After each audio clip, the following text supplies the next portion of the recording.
You're drunk. I was wondering why I felt happy. Are you drunk? No. It's licensing laws. I just have 2 preventative pints inside me. Preventative? Absolutely. I gulped them down at 5 to 11 to prevent myself wanting them at 5 past. It's a government scheme to get me to drink more than I want. Well, it's obviously very effective. Did you have a nice time? It's a bit of a disappointing evening. Why? Somebody bought the last bag of peanuts. What? And the girl on the card was wearing a swimsuit after all. Shut up. Been back long? No, about an hour. I went back to my place, make sure I hadn't been burgled. Everything okay? Mm-hmm. Your wife phoned. Oh, Lord, did she? She's my ex-wife. The divorce is bought and paid for. She seems really nice. We had quite a chat. She's been having boyfriend troubles. Oh, yes. Yes, Ellen usually phones so we can chat about her boyfriends. You know, like we used to do when we were married. Did you have a good trip? Yes, it was okay. I feel a bit knackered. I'm going to have a bath now, okay? Yeah, leave the water in, will you? Don't be disgusting.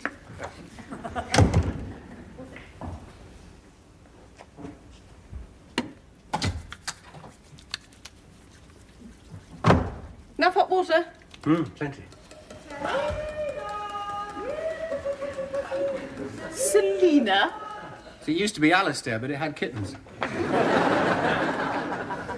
What is she wearing? It's a traditional Cantonese kimono. She looks like the Archbishop of Canterbury. She got it from her club. It's in lemon and lavender quilted polyester. It's usually partnered with crimson slippers and purple pom-poms. Oh, yes. She's carrying a tin. It's cat food. She does that. She bangs it with the tin opener. It attracts the cat. She's bribing it to come in for the night. I thought you put cats out for the night. That's how they discovered it wasn't an Alistair. Did you clean the bath? Of course I did. Well, you don't normally. You really had a go tidying up, didn't you? Well, it was my go. Bet your wife did it all when you were married. Oh, yes. Fair dues. Ellen may have been unfaithful, but she was good about that. She'd get up early, have a bath, tidy up, make the bed, cook the breakfast. Then she'd come straight home and start the housework. Nobody could be as unfaithful as you claim she was. Have you got baby powder on? Yeah, a bit. You smell about 3 months old. I do wish you wouldn't. The whole bedroom smells of baby. Makes me broody as all hell. Let's not talk about babies tonight. Why not? We talk about them every other night. Well, it's insoluble, isn't it? I mean, half the time you want them and half the time you don't. And I don't want them all the time. I hate them. I mean, all they do is leak and shriek. I mean, I know they can be perfectly delightful, but, I mean, they dominate your life for years. And sooner or later, they turn into people, and you know what they can be like. I don't really want to be flippant about it. How long's that going on? It doesn't usually take this long. I've got a heavy day tomorrow. It's not just kids, anyway.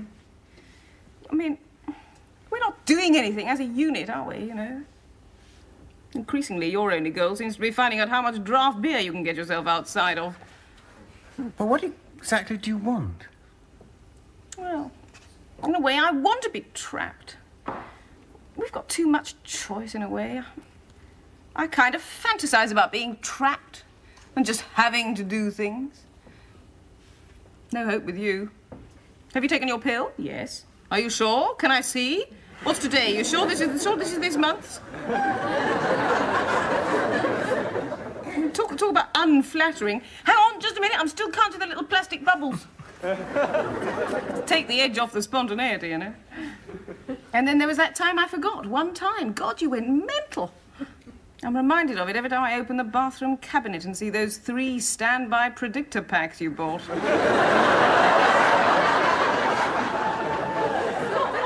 What the girl in the chemist thought of you, I shudder to think. Well, I mean, if you've decided you want kids... I haven't. I can't decide. I'm hopeless. I've just got frightened of drifting. I want commitment of some kind. And I've got this awful feeling that... well, that you were born divorced. Well, Well, so was I. I'm not apportioning blame, Philip. Really, I'm not. Apart from anything else, I've been taking those wretched pills for far too long. I want to know that I can stop taking them and go back to caps and conundrums and Vatican roulette without the risk of mutual heart failure, everybody.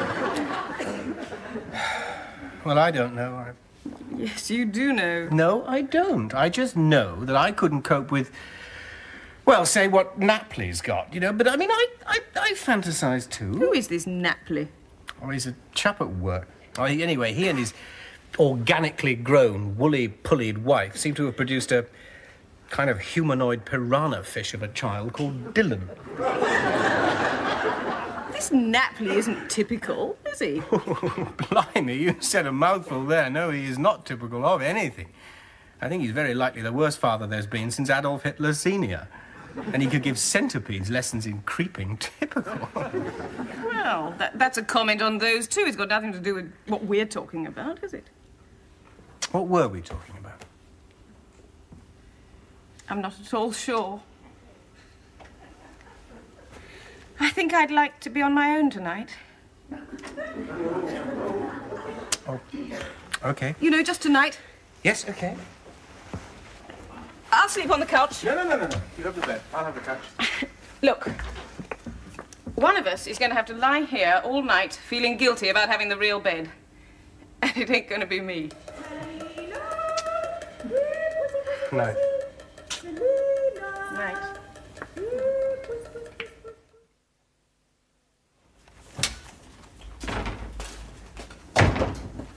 Not here yet? No. No. Be a dreadful shock for him when this place closes down. Having spent nearly 20 years not working here, he'll have to spend the rest of his time not working at home. Morning. Morning, Napley. Why have you got your Sunday frock on? Oh, yes, of course. Good luck. Thank you, yes. Yes. How's young Dylan? Any improvement? Sort of, yes. We were advised to get him interested in a craft skill, so he could achieve something and gain approval and recognition. Oh, well. So I suggested woodwork. And he's definitely happier now. Oh, very good. What's he made? Coffins. Coffins? He's made 3 so far. He keeps going in the garden to play funerals. And this makes him happy? Oh, he loves it, yes. And he's very bright. He found the burial service in the prayer book all by himself. I came down to breakfast the other day. He looked at me over his shredded wheat and said, "Man that is born of woman hath but a short time to live, and is full of misery." And he beamed ecstatically. Oh, he's happy right enough. He's individually laid to rest all his toys, and his imaginary friend, Gromo, and his sister. He's content. It's just so embarrassing.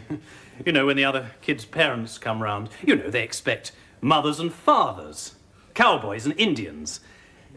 Quite a lot of them object to war games. But when they say, "And what have you been playing?" and the answer's funerals, well, it's damned embarrassing. Yes, I see what you mean. Well, I must be off. Astonishing family. Yes. I think they should just leave him be. Kids are much more robust than people think. I'm sure if they just let him play all his morbid games, he'd be much calmer and happier. What other things has he done? Well, I know he executes his teddy quite often. Good Lord. He has little trials with all his soldiers, and then he passes sentence. It's always death. Sometimes preceded by a flogging. How extraordinary. Well, so Napley says. Ah, here he is. Good morning, Roth. Morning. Morning, Ruth. Morning. You're a home-loving chap, aren't you, Roth? Am I? Well, I presume so, old chap. After all, you do spend most of your working life there. Eh? Ha ha! You're a remarkable fellow, aren't you?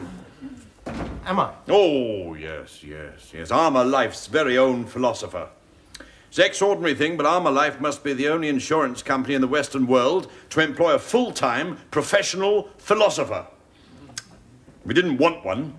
We wanted a claims analysis manager. We got a philosopher. Sitting here quietly thinking things through all day, while we lesser mortals toil away at the humdrum task of running an insurance office. But not for much longer, me old China. Oh, no. The days dwindle down to a precious few. They found a home for the office cat. Tracy's nicked all the yucca plants from the executive lobby. And the coffee machine is about to dispense its last cup of dark brown warm water. Yes. Yes, and then what? That's what I should like to know. Then what? Oh, God.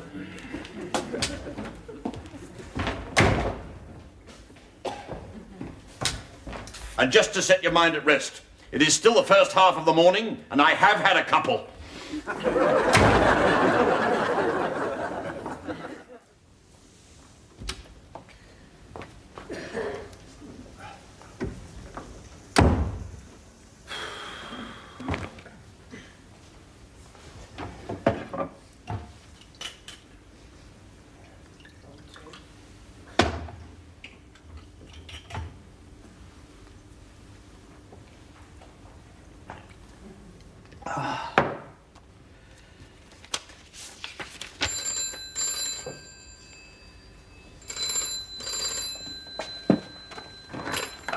Hello.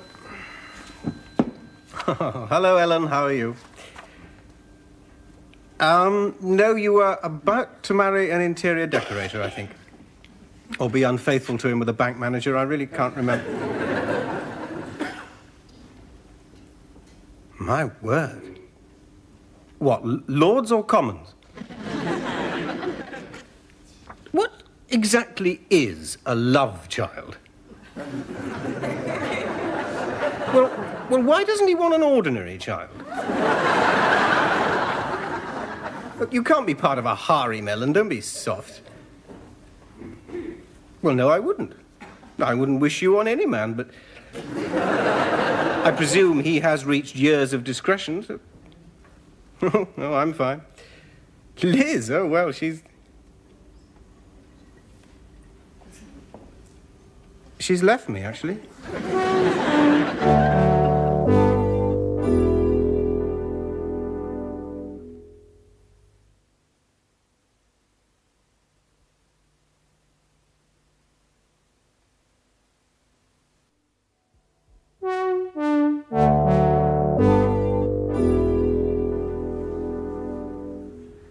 Marathon training now. What, you and Gerald? Yes. I mean, morning jog, all right. Well, it's not all right, but I'll do it. But marathon training. Every toenail on my left foot has gone black. Well, nearly everyone. I've got a foot like a bluebottle's graveyard. It's age, you see. Your foot? No. Gerald's dedication to fitness. Ah. He's older than me. Ah. Desperate need to construct challenges. I mean, the marathon's getting off lightly. Every time I see Gerald watching film of those lunatics crossing the Atlantic in an oversized dustbin, I have my heart in my mouth. I can just see Gerald making us the first gay couple to circumnavigate the globe in a washing-up bowl, or whatever. Sometimes I think I'm near the end of my tether with Gerald. Anyway, your problem. Decisions. Commitment. Yes. Yes, well, that's what life is, really. I mean, the whole of life is constructed of decision-making, of choosing paths. That's all there is. The whole of human life could be summed up in this phrase. What shall I do next? You know, short, medium, or long term. Have a Mars bar, marry Stephanie, invade Poland, whatever. Yes, I suppose so. Yes. Well, it's bloody difficult, I can tell you. Bloody difficult. And I have to deal with so much of it. You know, chap comes in here, feels terribly guilty about, say, leaving his wife. Common enough. God knows.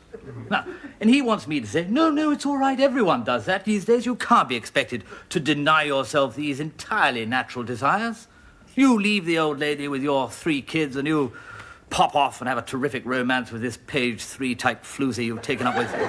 No, because after all, that's the way the world is. Yes. I mean, he wants me to decide for him what reasonable behavior is. Well, how should I know? I mean, let's say I say, no. Stick with the better half, elbow the floozy, and be a good father, right? Yes. Right. Floozy has a heart of gold, quite possibly. One mustn't be seduced by stereotypes. Better half, venomous, selfish harridan can happen. Result, miserable household. Kids grow up emotionally deprived in dreadful atmosphere and become evil-hearted criminals. Floozy flings herself off Westminster Bridge in agony of grief. What price my advice? The other day I was at a party. And there's a chap there saying he thinks paratroopers are unnecessarily violent. Turns out the chap he's talking to is a paratrooper. It's awkward. What happened? The paratrooper knocked him senseless. Perfectly true. Ordinary civilized party in Hampton Hill. You know, doctors, architects, musicians. And there's this grey-faced graphic designer sprawled, unconscious on the floor, with this highly trained violence machine standing over him. Dreadfully clear diagram of our civilization, it seemed to me. Yes. So you see what I'm driving at? No. Well, it's perfectly clear, really. Society as a whole has decided to use him, employ his violence.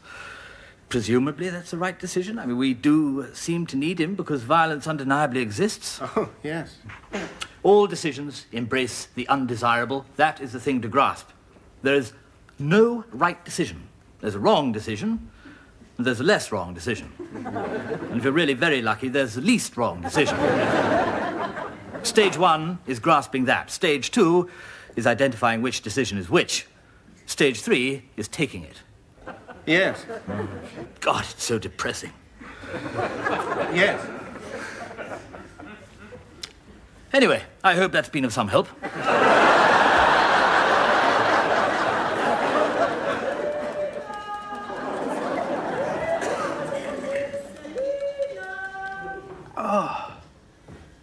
I've never really liked Scotch.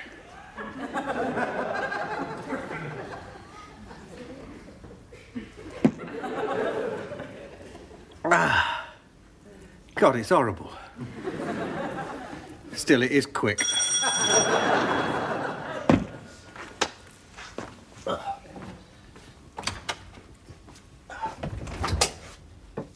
Good evening, Ruth. Good evening. I hope you don't mind me calling this time of night. No. I bought you this. I remember you liked Scotch. Yes. Well, are you going to bring the glasses out here, or is there a chance of going inside? Personally, I always prefer to drink indoors in December. Terribly sorry, really. Come here. There's an extraordinary woman out there dressed in fine apparel, performing some sort of religious ceremony. Curious neighborhood, this is. Make mine a large one, will you? Right. Well, I expect you're wondering why I'm here. Yes. Well, I'm damned if I know. I haven't had a row with Alice. I just nipped out to buy a loaf of bread in the late shop. When I got to the shop, I suddenly thought how nice it would be not to go home. I let the thought idle away deliciously in my mind. They only had a black rye and a malt loaf. I bought the black rye because I know Alice hates it. I wish Mr. Patel good night. It's curious how the entire population of the sub-Indian continent is called Patel. Anyway, I got outside and I saw a taxi. Its yellow light shining gaily in the black night. It was too much. I hailed it. I love taxis. All that space. The lovely clunk of those solid doors. The big handles that work so well. I sat well back in my seat for safety and comfort, and a large sticker thanked me for not smoking. Where to, Governor, he said. Well, that spoilt it. I hadn't got the faintest idea. I just wanted to be whisked off into the night. Of course, I realized my time of life, man in my position, well, there ought to be a floozy somewhere. Yeah. In a charming but unpretentious little love nest in Putney or Maida Vale. That's where the successful men go. At that time of night, under those circumstances, yes, I came here. Oh, God.